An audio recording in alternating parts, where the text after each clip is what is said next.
सब फ्री में मिलेगा, हमको वोट दो, मिलकर कर्जा बढ़ाएं, देश को लूट लो, फिर भर भर कर खुद ही टैक्स दो। सुप्रीम कोर्ट ने पूछा कब तक फ्री में दो? शर्म करो नेताजी, बस अब तो रहने दो। फ्रीबीज को लेकर सुप्रीम कोर्ट ने सख्त टिप्पणी की है। सुप्रीम कोर्ट ने मुफ्त सुविधाओं वाली योजनाओं को लेकर सख्त टिप्पणी करते हुए कहा है कि कई राज्यों की सरकारें भारी कर्ज और घाटे में है, इसके बावजूद मुफ्त की योजनाएं बांट रही हैं। इसके बजाय रोजगार पैदा करने पर ध्यान देना चाहिए। ये टिप्पणी मुख्य न्यायाधीश जस्टिस सूर्यकांत की अगुवाई वाली बेंच ने की है। सीजेआई सूर्यकांत की अगुवाई वाली बेंच तमिलनाडु की बिजली कंपनी से जुड़े एक मामले की सुनवाई कर रही थी।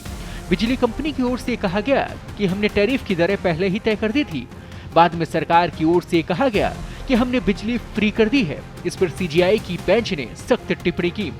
सीजेआई सूर्यकांत की अगुवाई वाली बेंच ने फ्रीबीज को लेकर सख्त टिप्पणी करते हुए कहा कि अगर सरकारें मुफ्त पैसे, बिजली या दूसरी सुविधाएं देती रहेंगी तो आखिर इनका खर्च कौन उठाएगा? उन्होंने कहा कि आखिर फ्रीबीज का बोझ टैक्स देने वाले लोगों पर ही पड़ेगा। सुप्रीम कोर्ट ने कहा कि सरकारों को सिर्फ मुफ्त चीजें बांटने की बजाय रोजगार पैदा करने पर ध्यान देना चाहिए।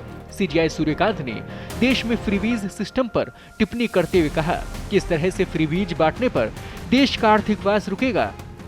कुछ लोग एजुकेशन या बेसिक लाइफ अफोर्ड नहीं कर सकते, उन लोगों को सुविधा देना राज्य का फर्ज है, लेकिन फ्रीबीज पहले उनकी जेब में जा रहे हैं जो लोग मजे कर रहे हैं। क्या ये ऐसी चीज नहीं है जिस पर सरकारों का ध्यान देना चाहिए?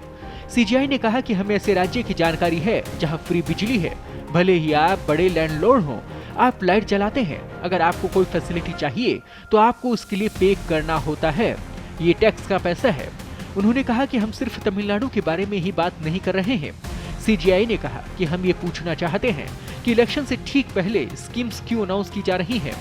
उन्होंने कहा कि इस पर सभी राजनीतिक दलों, समाज विज्ञानियों और आइडियोलॉजी पर फिर से सोचने की जरूरत है। ये कब तक चलता रहेगा? सीजेआई ने ये भी कहा कि राज्य घाटे में चल रहे हैं लेकिन फिर भी मुफ्त में दे रहे हैं। उन्होंने कहा कि अगर आप एक साल में 25% रेवेन्यू इकट्ठा करते हैं तो इसका इस्तेमाल राज्य के विकास के लिए क्यों नहीं किया जा सकता?